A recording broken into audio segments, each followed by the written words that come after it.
বাজারে লাইছি আবার। কি করছে আমার সোনারা? রান্না করছি আব্বা।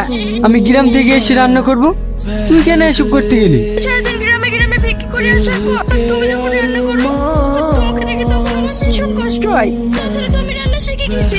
বাবা, আমার সোনারা কত বড় হয়ে গেছে, আমার কোনো কষ্ট হয় না রে মা। তোরাই তো হলে আমার বেঁচে থাকার শক্তি। আব্বা তোমাকে মেরেছে। আমি তোদের বলিনি তোদের মা মারা গেছে? কেন বারবার মায়ের কথা বলিস?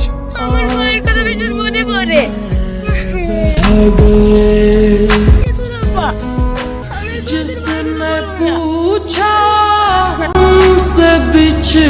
বসে না থেকে বাড়ি যাবা, সবার সংসারে ঝামেলা হয়।